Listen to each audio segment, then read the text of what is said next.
habíamos hecho una revisión de diabetes gestacional, ¿sí? Ya la habíamos hecho al principio del semestre, entonces vamos a dejar las otras endocrinopatías para la charla de hoy. Entonces recordemos que toda alteración hormonal sufre desajustes durante los cambios endocrino-metabólicos que ocurren en la gestación. Por lo tanto, deben ser evaluadas y monitorizadas preconcepcionalmente para evitar complicaciones maternas y fetales.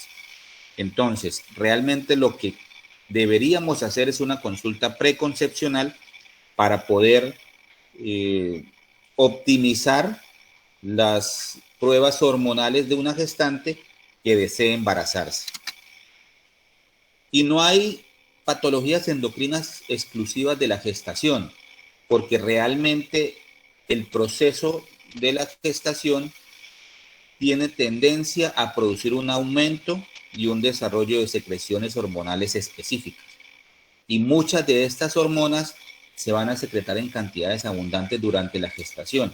Entonces, no hay realmente una enfermedad endocrinológica específica de la gestación, porque toda la gestación implica una serie de cambios hormonales en diferentes glándulas de adaptación. ¿Cuáles son las alteraciones endocrinas en el embarazo? Entonces, tenemos la diabetes, que caracterizada por las diabetes pregestacionales y la diabetes gestacional en sí. Ya lo habíamos mencionado, no lo vamos a tocar en esta charla. Los trastornos hipofisiarios, específicamente de la prolactina y el hipopituitarismo, los trastornos tiroideos, que son quizás los más importantes que tocaremos hoy, los trastornos paratiroideos y los trastornos de las glándulas suprarrenales. Empecemos con los trastornos hipofisiarios en la gestación.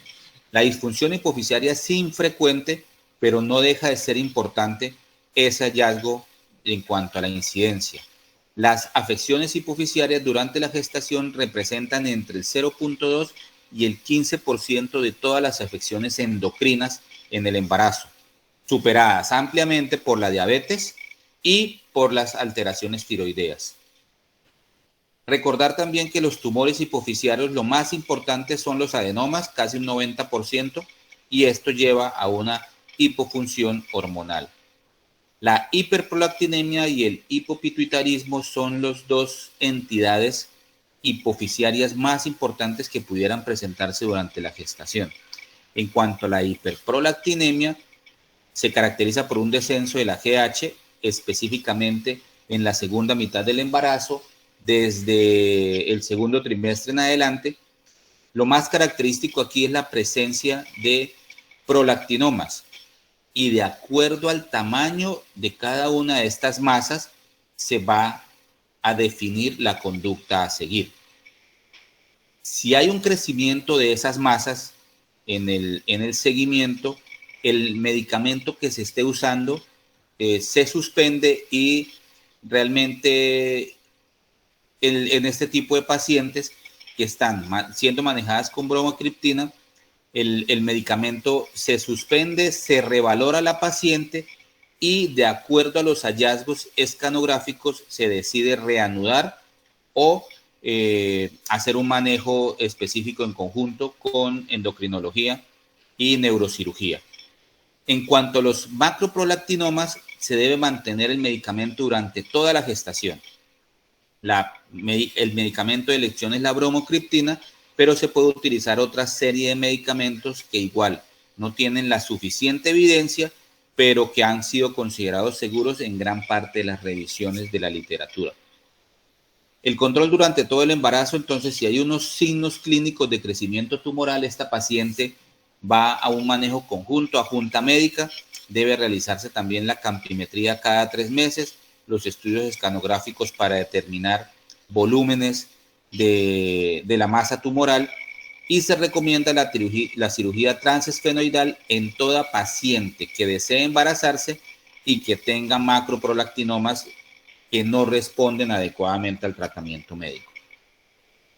Y en cuanto al hipopituitarismo, la entidad más importante que desarrolla esta afección es el síndrome de Sheehan, que recuerden ustedes que es una hipoperfusión secundaria a las hemorragias pospartos, a los grandes sangrados que se producen posparto. Y entrando en materia con los trastornos tiroideos del embarazo, que son quizás los más importantes después de las alteraciones diabéticas en cuanto a endocrinopatología, endocrinopatías asociadas a la gestación. El embarazo tiene un impacto profundo sobre la glándula tiroidea y su función. Esta glándula aumenta casi en un 10% su tamaño durante toda la gestación, y en aquellas localidades donde hay deficiencia de yodo, y que específicamente hay áreas donde podemos llegar incluso a cifras cercanas al 50% de deficiencia. La producción de tiroxina, la T4 y la T3, aumenta casi en un 50%, junto con un 50% de aumento en el requerimiento diario de yodo. Estos cambios fisiológicos pueden resultar en disfunción de la hormona, sobre todo en etapas tardías del embarazo, en mujeres que tienen deficiencia de yodo, y que estas mujeres eran normales en la función tiroidea al inicio de la gestación. Esa función tiroidea tiene unas características específicas fisiológicas ya conocidas, donde generalmente hay un aumento en los requerimientos de yodo, hay un aumento en la producción de las hormonas tiroideas, hay una hiperplasia y un aumento de la vascularización glandular, y hay unos cambios en la secreción de las hormonas, donde específicamente en la primera mitad de la gestación es donde se producen las mayores alteraciones. ¿Cómo clasificamos entonces los trastornos tiroideos en el embarazo? El hipotiroidismo y el hipertiroidismo. En cuanto al hipotiroidismo, que quizás sea el más importante de las entidades asociadas a cambios endocrinológicos en la gestación después de la diabetes, la disfunción tiroidea durante el embarazo incluye un hipotiroidismo primario y un hipotiroidismo subclínico. El subclínico es más determinante en la paciente embarazada. Y la enfermedad tiroidea autoinmune es la principal causa de hipotiroidismo durante la gestación, con una prevalencia entre el 5 y el 20%. Ese hipotiroidismo complica cerca del 1% de todos los embarazos. Recordemos nosotros que en las patologías asociadas a la gestación, las entidades más importantes tienen una incidencia cercana al 10% de todas las gestantes, como el parto pretérmino, las malformaciones congénitas, los trastornos hipertensivos del embarazo, y el hipotiroidismo, aproximadamente 1% de todas las gestantes puede cursar con trastornos de la tiroides tipo hipotiroidismo. Y teniendo en cuenta la gran población mundial de gestantes, pues es una cifra nada despreciable a la hora de manejarlas clínicamente. Se ha asociado con un incremento del riesgo de morbimortalidad perinatal, posiblemente de acuerdo a las localidades y a los grupos de estudio se puedan presentar alteraciones que pueden llevar incluso a la pérdida de muchos de estos fetos. 20% de pérdidas, alteraciones estructurales en un 20%, preeclampsia en un 44%, anemia en un 33%, abrupcio de placenta 20%, hemorragias posparto 20% y bajo peso al nacer un 30%. ¿Cuál es la etiología realmente del hipotiroidismo asociado al embarazo? Entonces tenemos la tiroiditis de Hashimoto, donde tiene una prevalencia entre el 8 y el 10%, y esto se da cuando la nutrición de yodo es adecuada, puede terminar siendo la primera causa de hipotiroidismo en las gestantes. Y el hipotiroidismo secundario, o los cambios quirúrgicos que pueda tener esta paciente de acuerdo a patologías de base, o los cambios farmacológicos en pacientes que tienen una disfunción tiroidea pregestacional. Esta termina siendo la segunda causa de hipotiroidismo en las mujeres en edad reproductiva.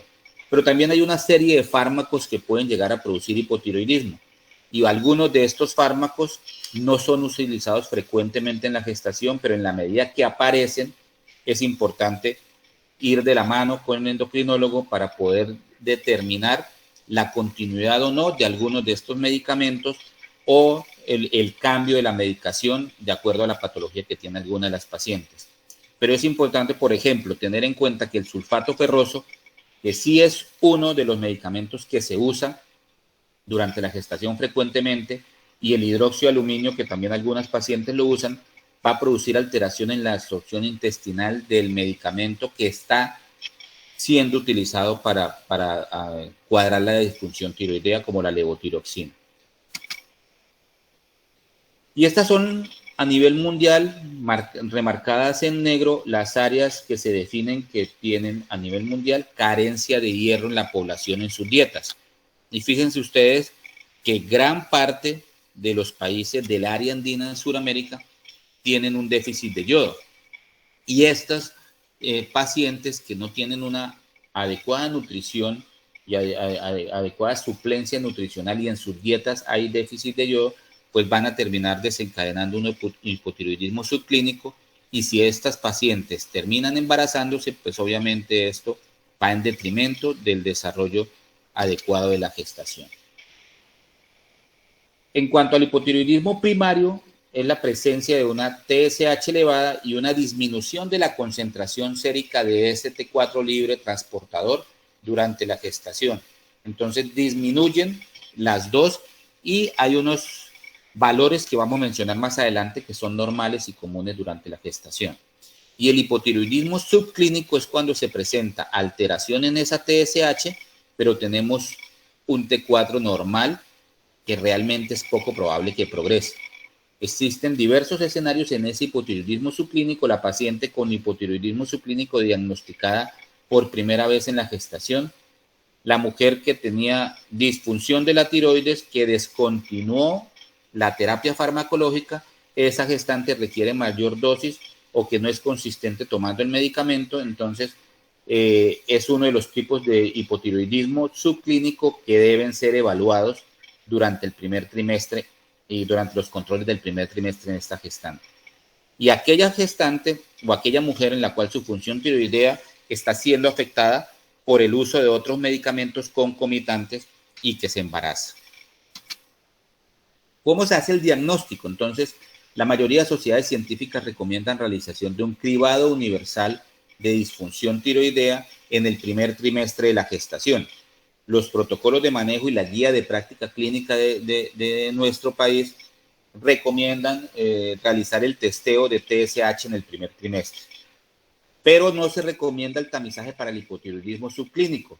Se debe realizar una evaluación hormonal en pacientes con clínica o historia de enfermedad tiroidea, y se va a terminar haciendo un cribado selectivo.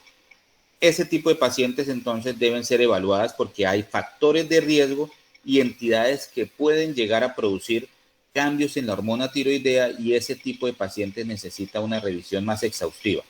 Normalmente, ¿qué recomendamos nosotros? Hacer simplemente una TSH en el primer trimestre, sobre todo en poblaciones de riesgo. Vamos a hacer un cribado selectivo y de acuerdo a esos valores solicitaríamos el T4, que es el principal marcador para los ajustes de la medicación en estas gestantes.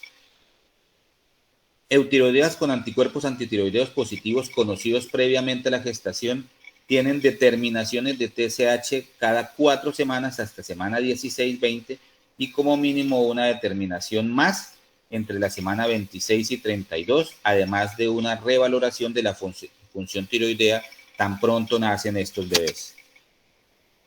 ¿Cuál es la clínica? Entonces es una clínica inespecífica e inconstante que es consecuencia de una reducción de la actividad metabólica. 30% de las pacientes pueden presentar síntomas, pero un 70% de esas pacientes no tienen síntomas, y aquellas que tienen síntomas es muy difícil diferenciarlos de los síntomas normales que ocurren en la gestación, porque algunos de esos síntomas terminan siendo asociados incluso al embarazo y no dependen única y exclusivamente de un trastorno tiroideo. Los síntomas más característicos son la intolerancia al frío, el edema, el síndrome del túnel del carpo, la resequedad de la piel, la caída del cabello. La presencia de bocio es un hallazgo que no es constante y que no se presenta en todas las pacientes. En cuanto a los laboratorios, el TSH es un marcador muy sensible de la disfunción tiroidea durante el embarazo. Durante el primer trimestre se induce una disminución de la TSH circulante y como consecuencia de eso los valores de referencia deben ser modificados. Y estos son los valores que sugieren la mayoría de grupos de estudios, donde en el primer trimestre podemos tener hasta 2.5 de milunidades internacionales por litro, en el segundo trimestre hasta 3, y en el tercer trimestre muy similar al segundo trimestre, pero realmente lo más importante aquí es poder determinar valores pregestacionales para hacer el seguimiento. Y estos son los protocolos de manejo que utilizan la gran mayoría de grupos de estudio para poder determinar la necesidad de tratamiento. Entonces son pacientes que están clasificadas como de alto riesgo, que se hace un chequeo de su función tiroidea, y esa función tiroidea que está bordeando el 2.5, pues es una paciente que la mayoría de las veces no requiere un tratamiento complementario. Pero aquella paciente que tiene TSHs hasta 10 miliunidades internacionales por litro es una paciente que, dependiendo de los anticuerpos antitiroideos, va a requerir o no tratamiento farmacológico. Y definitivamente la paciente que tiene valores de TSH superiores a 10 es una paciente que, independientemente de los otros paraclínicos, es una paciente que necesita su tratamiento suplementario con levotiroxina.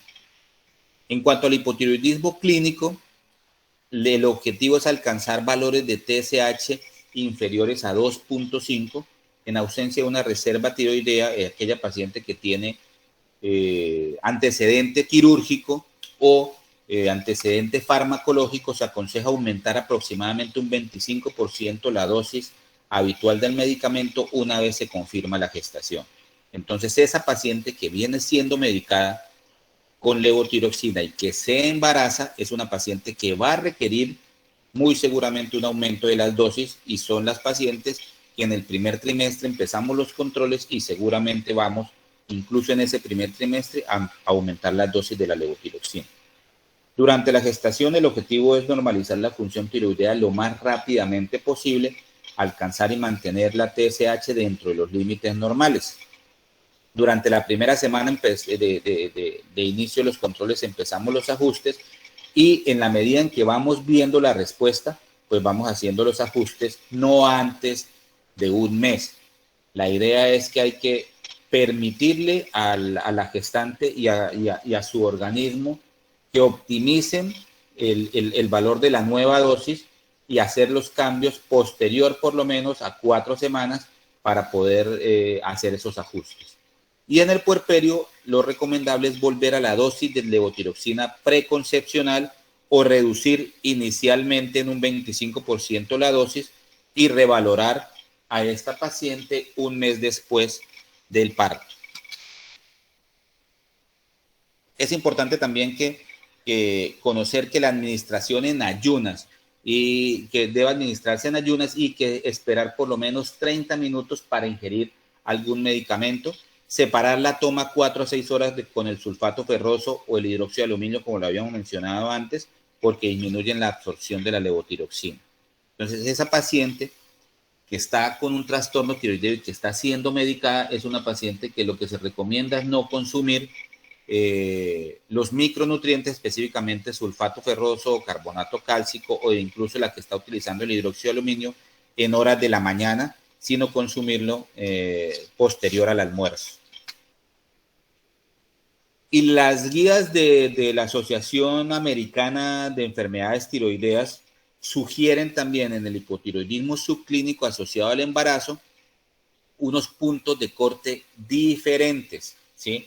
En el 2011 teníamos unos puntos de corte hasta los 3, que era lo que mencionamos en uno de los slides anteriores, pero las guías del 2007 lo que recomiendan es hacer un punto de corte para no incluir tantas pacientes que realmente pudieran no estar cursando con un hipotiroidismo dentro de la clasificación y dentro del diagnóstico. Entonces, las de 2017 lo que sugieren es que el punto de corte sea 4 milunidades internacionales por litro durante todos los trimestres de la gestación, y es el que nosotros estamos aplicando en nuestra consulta, y realmente así no angustiamos tanto a muchas de las pacientes que llegan con puntos de corte más bajos y que realmente la gestación es la que pudiera estar ocasionando esa disfunción y quizás no necesiten medicación. En cuanto al hipotiroidismo subclínico, se recomienda la terapia con levotiroxina para las pacientes que están positivas para los anticuerpos con una TSH normal, que es el rango de referencia específico del embarazo, y también para las mujeres con anticuerpos negativos, pero que tienen la TSH superior a 10 miliunidades internacionales por litro, como lo habíamos mencionado en alguno de los esquemas y los gráficos en las diapositivas anteriores, que independientemente de los otros valores de los paraclínicos, toda paciente que tenga TSH superior a 10 debe estar con suplencia y con la terapia con levotiroxina. Y también puede considerarse para mujeres que tengan anticuerpos positivos con concentraciones de TSH superiores a 2.5 por debajo del límite superior del rango de referencia específico del embarazo, y las mujeres con anticuerpos negativos con concentraciones de TSH mayores en el rango de referencia específico y por debajo de 10. No se recomienda en pacientes con TSH normal y que la T4 esté normal, y adicionalmente que dependiendo de la edad gestacional estas pacientes tengan menos de 4 miliunidades en el valor de su TSH. En cuanto a la prevención del déficit de yodo, hay una administración de suplementos de yodo a las embarazadas o en periodo de lactancia en países que es menor el 20% en todos los hogares que tengan acceso a la sal yodada. Los países en los que está entre el 20 y el 90% de acceso a esa sal yodada deberán esforzarse por acelerar el manejo de esas sales o evaluar la viabilidad de aumentar el consumo de yodo y algunos alimentos que puedan ser enriquecidos en yodo en los grupos poblacionales más vulnerables al déficit. Estos alimentos son específicamente los pescados, los mariscos, los lácteos, las frutas y vegetales. Por eso recordarán ustedes que en el mapa que hicimos de Sudamérica y que mostramos de Sudamérica, donde están las líneas en negro, realmente las zonas costeras no tienen déficit de yodo. Toda la costa pacífica, específicamente de Sudamérica, no está afectada por los déficits de yodo en esa población, porque hay mucho más consumo de alimentos marinos que son más enriquecidos con yodo. Y para entrarnos en el hipertiroidismo y el embarazo, entonces recordar que constituye una de las alteraciones tiroideas más frecuentes de la gestación. Se presentan aproximadamente del 0.05 al 0.2% de todos los embarazos. Entre las causas de hipertiroidismo en la gestación se destacan la enfermedad de Graves, el bocio multinodular tóxico, el adenoma tóxico, la tirotoxicosis facticia, la tiroiditis subaguda, la tiroiditis silente y la tirotoxicosis gestacional transitoria. ¿Cómo se hace el diagnóstico? Entonces, las manifestaciones de hipotiroidismo durante el embarazo suelen estar enmascaradas porque sus síntomas terminan siendo asociados muchas veces con los síntomas propios de la gestación. Los síntomas que pueden estar siendo producidos secundarios a los cambios metabólicos, a la circulación hiperdinámica, y son responsables de la tolerancia al calor, las palpitaciones, el nerviosismo, la dificultad para ganar peso, a pesar de mantener apetito adecuado en estas pacientes, especialmente en el primer trimestre, y la taquicardia en reposo.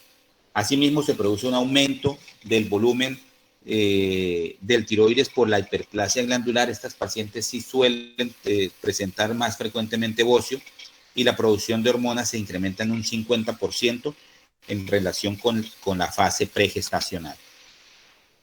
En cuanto al diagnóstico, entonces, en la enfermedad de Graves, que es la causa más común de hipertiroidismo, 80-85% de las pacientes, se observa en 1 de cada 500 gestantes y aparece con mayor frecuencia en el primer trimestre y en el puerperio inmediato.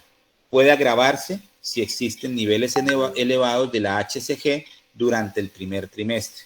La presencia de bocio, trastornos oftalmológicos, etiologías autoinmunes, dada por la elevación de los títulos de anticuerpos estimulantes, con la consiguiente estimulación de la tiroides, van a permitir diferenciarla de la otra patología más frecuente, que es la tirotoxicosis gestacional transitoria, que ocurre en aproximadamente un 0,5 a 10 casos por cada 1000 gestantes y aparece con mayor frecuencia en el primer trimestre también y predomina específicamente en gestantes con embarazos gemelares o embarazos molares.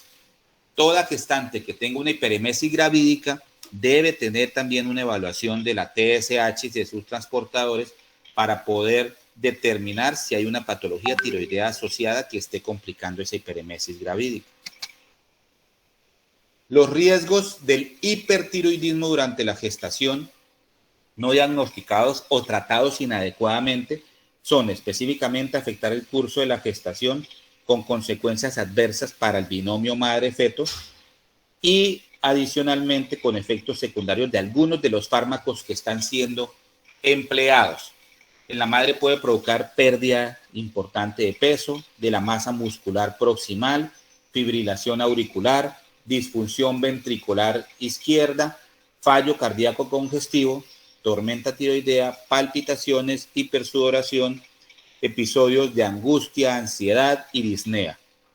Y el curso de la gestación se ve afectado por un mayor riesgo de alteraciones a nivel del feto, como el aborto, el abrupcio de placenta, el parto pretérmino y la preeclampsia.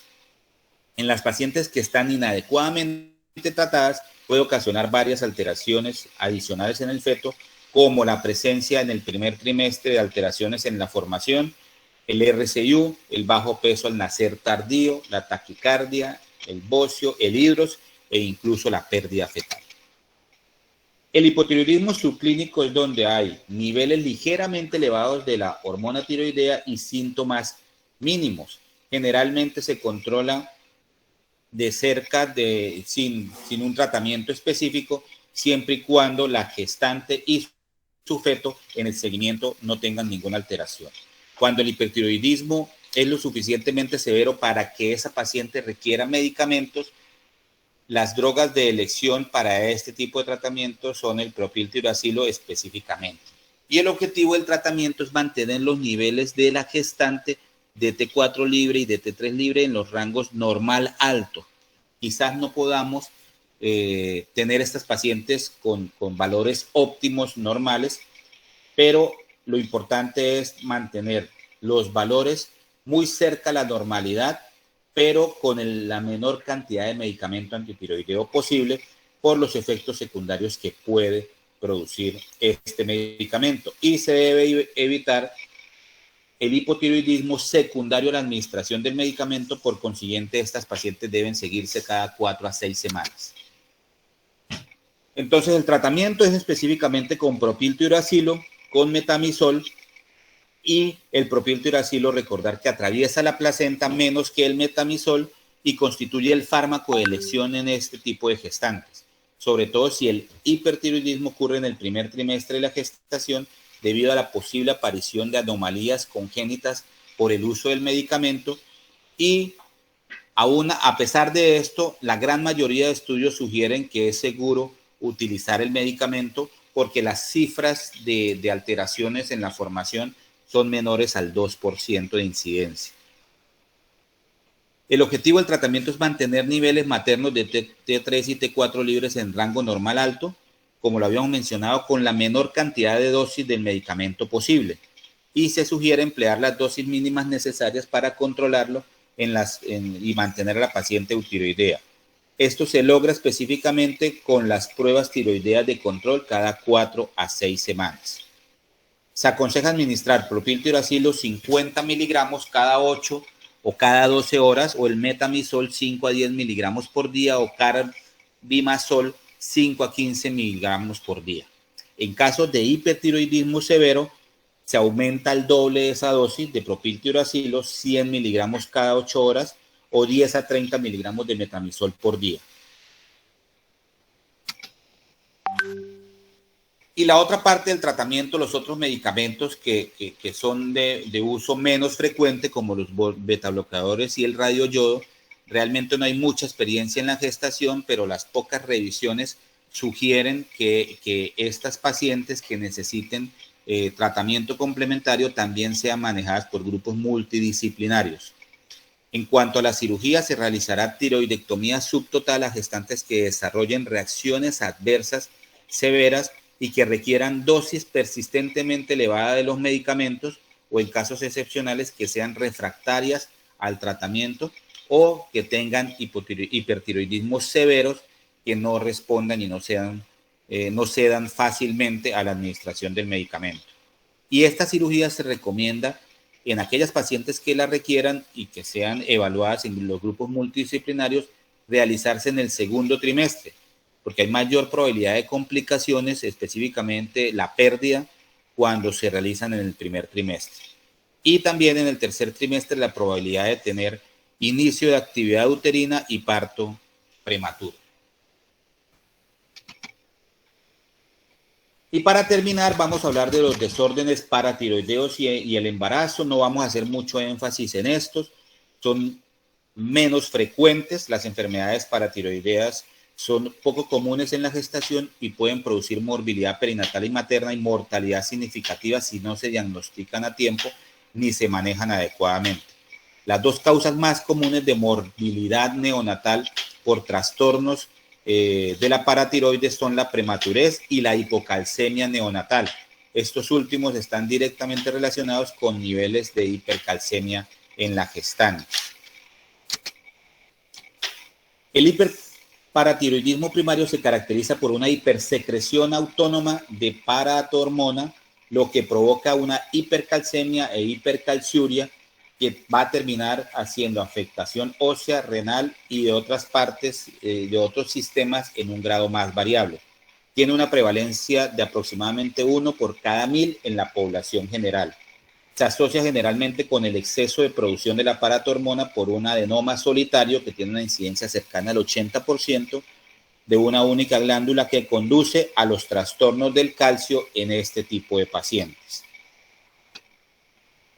Y estos desórdenes específicamente durante la gestación se incrementa también el proceso renal de excreción de el calcio, y este tipo de pacientes va a terminar teniendo problemas de calcio y afectando por consiguiente durante la gestación el desarrollo normal de estos fetos, y puede llegar a producir también trastornos placentarios y por consiguiente restricción del crecimiento intrauterino.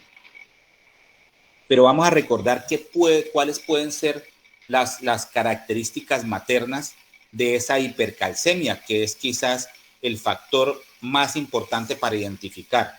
En el sistema urinario, la aparición de litiasis, de nefrocalcinosis y poliuria. A nivel neuromuscular, la debilidad. En el aparato digestivo, estreñimiento, anorexia, náuseas y vómito.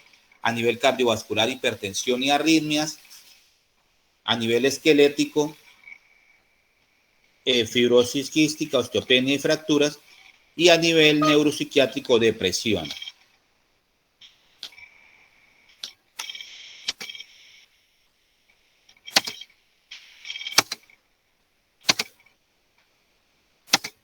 ¿Se está viendo el cambio en la pantalla?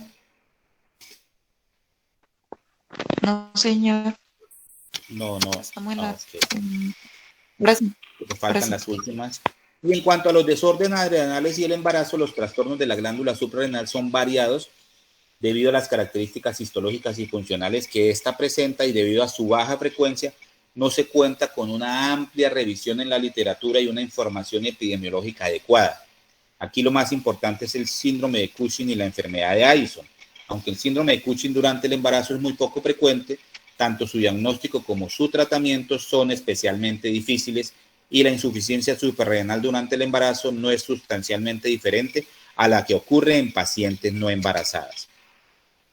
Y aquí específicamente para determinar que el cortisol y la progesterona son de las evaluaciones más importantes en este tipo de pacientes para poder realizar un seguimiento adecuado. No sé si tengan dudas, preguntas.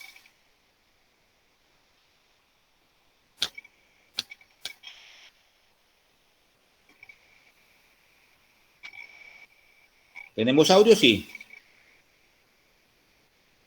Tengo conectados 23 de los estudiantes. Me gustaría de todos modos que el monitor me entregara una relación de quienes estuvieron presentes en la charla. No sé si tengan dudas o inquietudes.